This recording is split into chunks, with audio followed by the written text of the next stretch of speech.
नमस्कार मित्रो, आज आपण कॉन्ग्रुएन्स ऑफ सेगमेंट त्यावर आधारित practice set 6, congruence of angles त्यावर आधारित प्रॅक्टिस 7 आणि कॉन्ग्रुएन्स ऑफ सर्कल्स याविषयी माहिती पाहणार आहोत.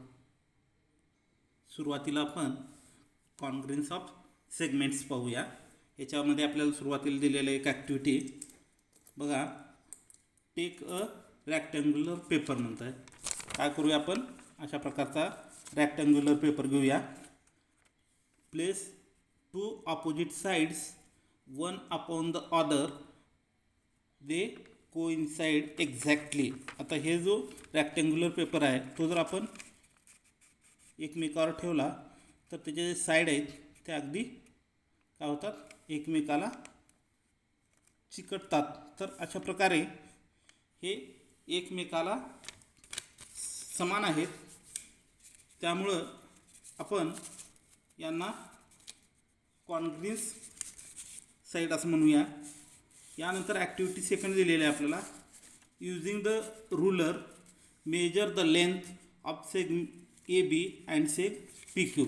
आता इथं आपल्याला दिलेलं आहे बघा, सेग ए बी दिलेला आहे आणि सेग पी क्यू दिलेला आहे. त्यांचं आपल्याला लांबीचं मोजमाप करायचं आहे. आपण पी क्यूची लांबी मोजून घेऊया. ती इथं 4.2 आहे आणि ए बीची लांबी घेऊया. ती आपल्याला इथं 4.2 सेंटीमीटर दिलेली आहे. ती आपण इथं लिहूया. तर आपण इथं ही या दोन्ही सेगमेंटची length of A B is equal to 4.2 cm and length of P Q is equal to 4.2 cm असं लिहिलेलं आहे. आता बघा खाली दिलेलं आहे आपल्याला, are they the same length. आता हे काय आपल्याला सारख्याच लांबीचे आहेत हे आपल्या लक्षात आलेलं आहे. You can not pickup and place one segment over the other. आपण इथं असं करू शकतो का, एक उचलून दुसऱ्यावर ठेवू शकतो का? ठेवू शकत नाही. तर आपण आता काय करूया बघा, इथं पेपरचा वापर करूया. आता इथं आपण बरोबर का करूया, या ए बीवर ट्रेस पेपर ठेवून ट्रेस करून इथं लाईन काढून घेतलेली आहे ए बी.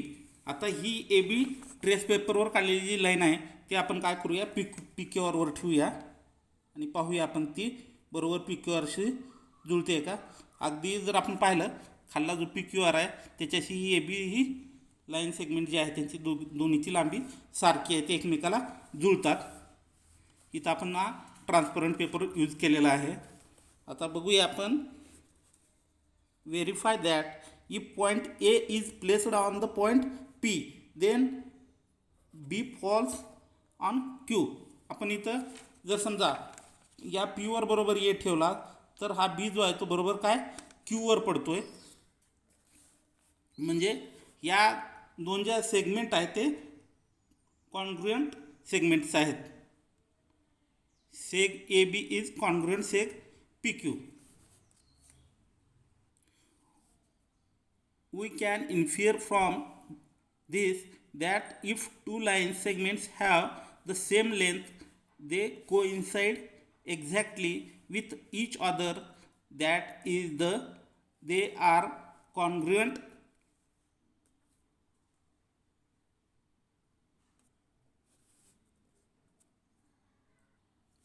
इन्फिअर म्हणजे निष्कर्ष. यावरून असा निष्कर्ष निघतो की दोन रेषेची लांबी समान असेल तर ते रेषाखंड एक्झॅक्टली तंतोतंत जुळतात. म्हणजे ते काय आहेत, एकरूप आहेत असे म्हणतात. रेषाखंड ए बी व रेषाखंड पी क्यू हे एकरूप असतील तर त्याला आपण लिहितो रेख ए बी एकरूप रेख पी क्यू. यालाच आपण इथं म्हणूया seg A B congruent seg P Q. Now I know if given line segments are equal in length they are congruent. जर आपल्याला दिलेल्या ज्या रेषा आहेत त्या समान लांबीच्या असतील तर ते काय असतात, एकमेकाच्या एकरूप असतात.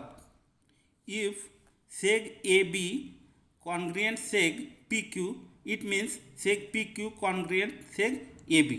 म्हणजे ए बी जर एकरूप सेगमेंट पी क्यू असेल तर P Q segment A B. म्हणजे दोन्हीची नावं पुढं मागे केलं तरी चालतं आहे.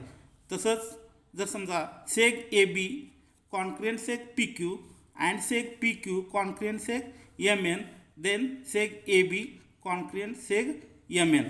म्हणजे इथं आपल्याला सांगता येईल, in other words, if one line segment is congruent to another and the segment is congruent to third, then the first segment is also congruent to the third. इथं आपल्याला ॲक्टिव्हिटी फर्स्ट दिलेला आहे. Take any box, measure the length of each of it edge, which of them are congruent. आता इथं आपल्याला एक box घ्यायचा आहे. अशा प्रकारचा बॉक्स आहे हा बॉक्स जर घेतला आपण आणि ह्याची प्रत्येक साईड जर आपण मोजून बघितली तर ती काय कॉन्क्रुएंट आहे का नाही आपण बघूया.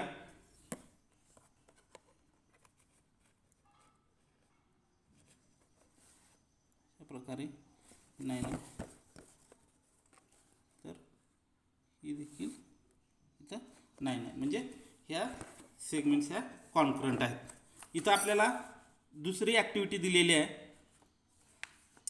From the shape shown below write the name of the pair of congruent line segments. आता इथं आपल्याला काय केलेलं, इथं एक आकृती दिलेली आहे आणि ती आकृती पाहून आपल्याला इथं काय करायचं आहे की एकरूप रेषाखंडाच्या जोड्या लिहायच्यात. आता आपण इथं पाहूया. पहिली जोडी दिली आहे ना, सेग ए बी कॉन्क्रुएंट सेग डी सी. बघा ए बी आहे,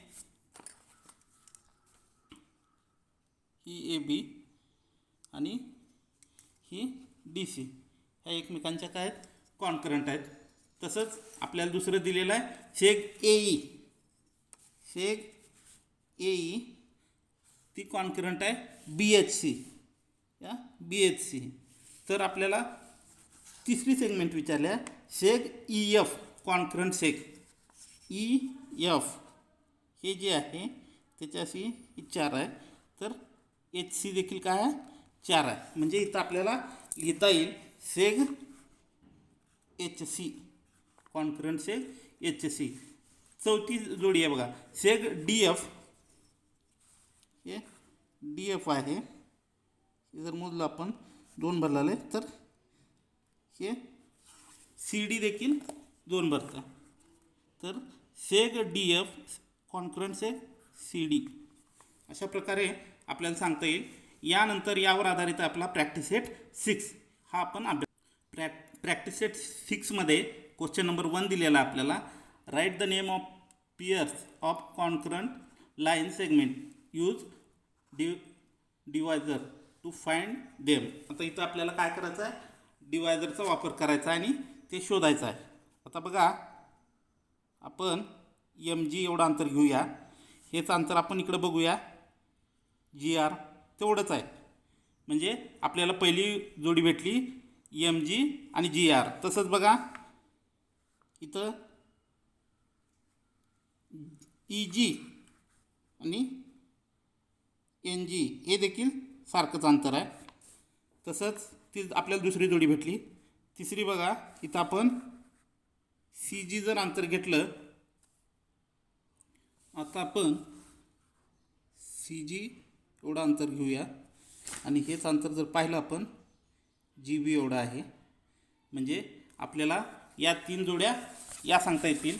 पहिली जोडी असेल सेग एम जी कॉन्क्रुएंट सेग जी आर, दुसरे आहे सेग ई जी कॉन्ग्रुएंट सेग जी एन, तिसरा आहे सेग सी जी कॉन्ग्रुएंट सेग जी बी आणि चौथी जोडी आपल्याला काय करता येईल, याच्यापैकी कोणतीही घेता येईल, एम जी आणि N G. Seg M G congruent seg N G. इथं आपल्याला क्वेश्चन नंबर 2 विचारलेला आहे. On the line below the distance between any 2 adjacent point shown on it is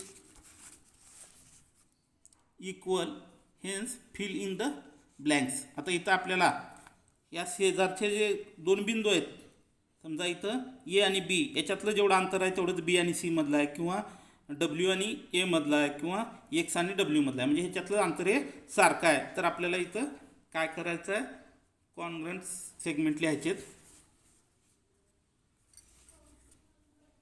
बघा, seg A B A, सेग A B congruent सेग कोणताच म्हणलेला आहे आपल्याला. आता इथं ए बी पाहिलं, लगतचे दोन बिंदू आहेत, म्हणजे त्याला सेगमेंट दुसरं बी सी असं लिहिता येईल, सेग बी सी. दुसरं आहे बघा, seg A P congruent seg ए आणि पी. आपण एकनं काय करूया, इकडं वाढवूया झेड आणि बी, सेग झेड बी हे आपल्याला सांगता येईल. बघा, आता आपल्याला इथं हे जर पाहिलं, आपण तिसरं सेग आहे ए सी, ए सीच्यामध्ये दोनचं आहे अंतर, तर आपण हे सांगू शकतो W B, सेग W B, congruent seg W बी. आता इथं बी वाय आहे. आता बी आणि वायचं जर आपण पाहिलं, हा बी आहे आणि हा वाय आहे, तर आपण एकनं जर इकडे घेतलं तर काय होईल, सी एक्स किंवा X C, seg X C हे कॉन्ग्रुएंट सेग झालं याचं. तसंच सेग वाय क्यू आहे, वाय आणि क्यू याच्यामध्ये दोन बिंदू आलेत, तर आपण इथं समजा काय आहे, एक्स पी घेऊ शकतो, किंवा डब्ल्यू झेड हे देखील सेग कॉन्ग्रुएंट आहेत. आलं का लक्षात? आणि शेवटचा आहे बघा, बी डब्ल्यू, सेग बी आणि डब्ल्यू, तर ह्याला आपण सांगता येईल सेग ए सी हा कॉन्ग्रुएंट आहे. आपण हे उत्तरं अशा प्रकारे लिहू शकतो. बघा, seg A B congruent seg B C, seg A P congruent seg Z B, seg A C congruent seg W B, seg C X congruent seg B Y, seg X P congruent seg Y Q, seg W B congruent seg A C. पुढला भाग आहे congruence of angles. आता इथं आपल्याला कोणाची एकरूपता अभ्यासायची आहे. आता बघूया आपण. सुरुवातीला आपण observe the given angles and write the name of दज हॅविंग इक्वल मेजर्स. आता इथं सारख्या मापाची जी काही कोन दिलेले आहेत ते आपण पाहूया. आता आपण इथं अँगल पाहूया. पहिला अँगल दिलेला आहे आपल्याला ए बी सी हा 35चा आहे. दुसरा अँगल आहे एन आय टी हा 90 डिग्रीचा आहे. तिसरा अँगल दिलेला आहे पी टी क्यू हा 100 डिग्रीचा आहे. इथं आपल्याला दुसरे अँगल दिलेले आहेत तेही पाहूया आपण. हा अँगल बघा, एस पी एम हा 35चा दिलेला आहे, आर टी एस हा 100चा दिला आहे, आणि एस आर आय हा देखील 90 डिग्रीचा दिलेला आहे. म्हणजे आपल्याला ह्याच्यावरून सारखे माप असलेले जे अँगल आहेत त्याच्या जोड्या लिहिता येतील. आता बघा, इथं angle N I T is equal to angle I R S. हे दोन्ही अँगल हे कितीचे आहेत, आपले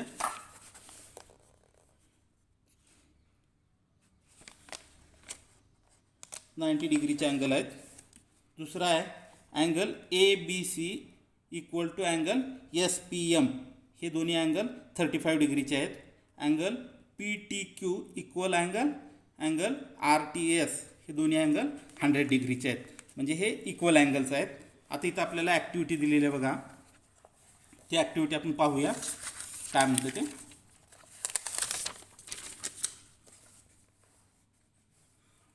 draw two angles, angle L M N and angle X Y Z of 40 degree each. आता हे दोन्ही अँगल आपल्याला 40 डिग्रीचे काढायला लावलेले आहेत. Each as shown in the figure trace the arm of L M N and the name of the points on the transparent paper. आता आपल्याला इथं ट्रान्सपरंट पेपर घ्यायचा आहे आणि त्याच्यावर हा अँगल ड्रॉ करायचा आहे. अशा पद्धतीनं आपण एल एम एन हा आपण ट्रेस पेपरवर ड्रॉ केला. आणि आता हाच अँगल आपण काय करूया, उचलून इथं एक्स वायवर ठेवूया, बघूया तो तंतोतंत जुळतो का. तर आपण इथं पाहिलं तर आपल्या लक्षात येईल हा अगदी या अँगलवर तंतोतंत जुळत आहे. एक्स वाय झेडवर एल एम एन हा अगदी तंतोतंत जुळतो. तर आपण पुढं पाहूया. बघा, now lift the transparent paper and place the angle you obtained on angle XYZ. Observe that if point M is placed on Y and ray MN on ray YZ, then ray ML falls on ray YX.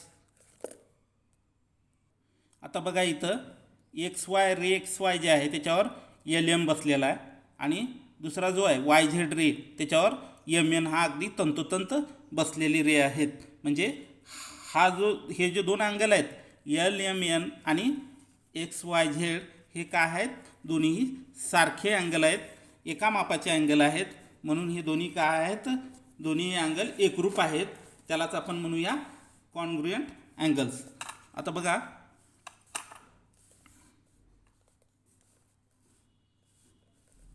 we can infer that angles of equal measures are congruent. The congruence angles does not depends on the length of their arms. इथं बघा, जे एकरूप कोण आहेत ते त्यांच्या जे बाजू आहेत त्या बाजूच्या लांबीवर एकरूप ठरत नाही, तर त्या कोणाच्या मापावर एकरूप ठरतात. It depends upon the measure of the angles. That angle LMN is congruent angle XYZ. It is written as angle LMN congruent angle XYZ. आता बघा, now I know two angles with the equal measure are congruent to each other. If angle LMN congruent angle XYZ, then angle XYZ congruent angle LMN. म्हणजे या नावांची जरी अदलाबदल केली तरी ते दोन्ही काय एकरूप असतात. आता बघा, दुसरं दिलेलं आहे आपल्याला angle LMN congruent angle ABC and angle ABC congruent angle XYZ, then angle LMN congruent angle XYZ. म्हणजे पहिला जर अँगल दुसऱ्याशी एकरूप असेल, दुसरा हा तिसऱ्याशी एकरूप असेल, तर पहिला हा तिसऱ्याशी एकरूप असतो. हे आपण मागं कॉन्ग्रुएंट सेगमेंटच्या बाबतीत पाहिलेलं आहे. Let discuss what time does this clock shows. या घड्याळात पाहिलं आपण हा किती वाजलेला दाखवत आहे, तर आपल्याला सांगता येईल 3 hours. आता what is the measure of the angle between its two hands. आता ह्याचे जे दोन काठे दिलेले आहेत त्याच्यामध्ये किती अंशाचा कोन झालेला आहे. हा जर कोन पाहिला आपण तर हा कितीचा झालेला आहे, 90 डिग्रीचा झालेला आहे, 90 डिग्री. आणि शेवटचा प्रश्न दिलेला आहे, at which other time is the angle between the hands congruent with this angle. आता पुन्हा कॉन्ग्रंट अँगल एकरूप अँगल कधी होईल, तर 9 वाजता. नाही, आता यावर आधारित आहे प्रॅक्टिस सेट 7. बघूया आपण क्वेश्चन काय दिलं आहे. Some angles are given below using the symbol of congruence with the name of the pair of congruent angles in the figures. इथं अँगल दिला बघा आपल्याला. पहिला AOC, ह्याच्यातला अँगल AOB हा 45 डिग्री आहे, अँगल COD हा 30 डिग्री आहे, आणि हा मधला जो अँगल आहे एकूण 90चा आहे अँगल, त्याच्यामुळं 40 आणि 45 आणि 30 75 झालं. म्हणजे राहिलेला हा अँगल किती झाला, 15 डिग्री झाला.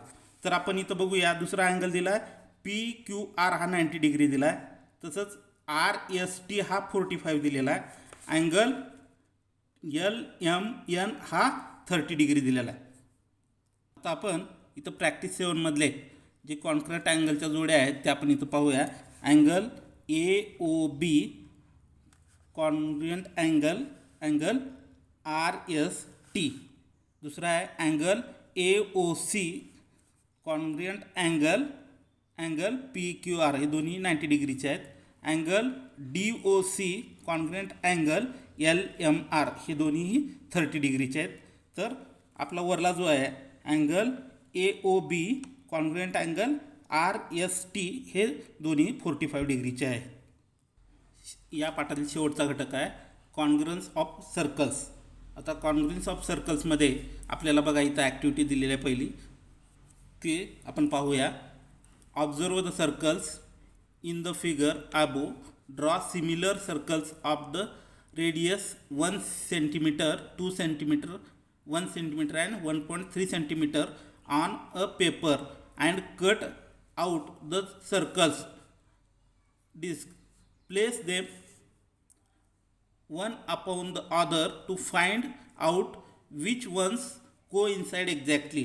आपण जर इथं पाहिलं की इथं काय केलेलं आहे की वेगवेगळ्या रेडियसचे सर्कल दिलेले आहेत. पहिलं सर्कल हा 1 सेंटीमीटर रेडियसचा आहे, दुसरा 2 सेंटीमीटरचा आहे, तिसरा 1 सेंटीमीटरचा आहे आणि चौथा 1.3 सेंटीमीटरचा आहे.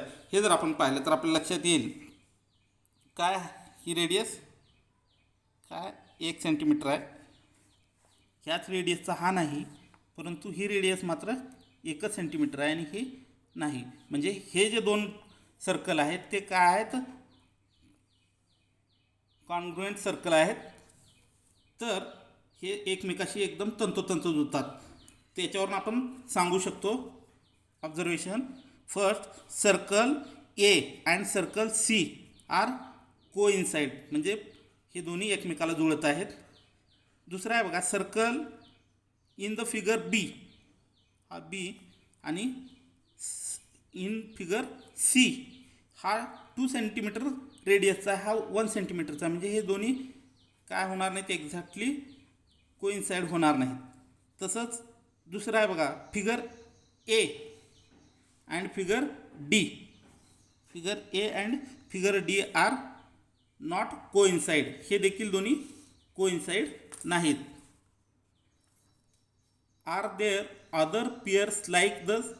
यासारखीच आणखी आपल्याला पियर सांगता येतील का, तर इथं आपल्याला सांगता येईल काय C आणि B हे देखील काय आहेत, एकमेकाला कोइन्साइड नाहीत. C आणि B. तसंच A आणि B देखील एकमेकाला ते कोइन्साइड नाहीत. Circles which coincide exactly are said to be congruent circles. याला आपण एकरूप वर्तुळ असंही म्हणतो. आता बघा ॲक्टिव्हिटी नंबर 2 दिलेली आहे. ॲक्टिव्हिटी नंबर 2 आहे get bangles of different size but equal thickness and find the congruent one among them. आता इथं बघा इथं बँगल्स दिलेले आहेत. या बँगलचे आपण जर साईज बघितली तर ह्याची थिकनेस जी आहे सारखी आहे, परंतु ह्याच्यात साईज डिफरंट आहे. परंतु हे एकमेकांचे एक्झॅक्टली कोइन्साइड होतात एकमेकाविषयी आणि यांना आपण काय म्हणूया, कॉन्ग्रुएंट बँगल्स असं म्हणूया. आपल्याला इथं ॲक्टिव्हिटी 3 दिलेली आहे find the congruent circles in your surrounding. आता आपल्या सराउंडिंगमध्ये जे सर्कल आपल्याला पाहायला भेटतात ते त्याच्यामध्ये आपले नाणे आहेत, कॉईन्स. हे कॉईन्स देखील काय, ही जी 2 नाणी आहेत ही डिफरंट आहेत, परंतु आपण प्रत्यक्षात जर पाहिलं तर हे काय एकमेकाला एकरूप असे नाणी आहेत. परंतु हे जर 2 घेतलं तर हे एकमेकाला एकरूप नाहीत, लहान मोठी आहेत. म्हणजे हे 2 काय आहेत, कॉन्ग्रुएंट कॉईन्स आहेत. आलं का लक्षात. ॲक्टिव्हिटी नंबर 3मध्ये अजून आपल्याला सांगता येईल की गाडीचे व्हीकल असतील, आपले मोटरसायकलचे व्हीकल किंवा 4 व्हीलरचे व्हीकल असतील, हे सगळे काय असतात, कॉन्ग्रुएंट व्हीकल्स असतात. ॲक्टिव्हिटी नंबर 4 आहे बघा take some round bowls and plates. Place their edge one upon other to find pair of congruent edge. आता बघूया आपण इथं त्या बॉल्स दिलेल्या आहेत. जर आपण पाहिलं तर या काय आहेत, एकमेकावर जर ठेवल्या तर यांच्या ज्या कडा आहेत ते एकमेकाला तंतोतंत जुळतात. म्हणजे हे काय आहेत, यांचे एज जे आहेत ते कॉन्ग्रुएंट्स आहेत. Now I know circle of equal radius are congruent circles. म्हणजे ज्यांचं रेडियस सारखे आहे ते सर्कल हे काय असतात, एकरूप असतात. तर इथं आपला हा धडा संपलेला आहे. आपण यानंतर पुढल्या व्हिडिओमध्ये पुढल्या पाठाविषयी माहिती पाहू. सर्वांचे धन्यवाद.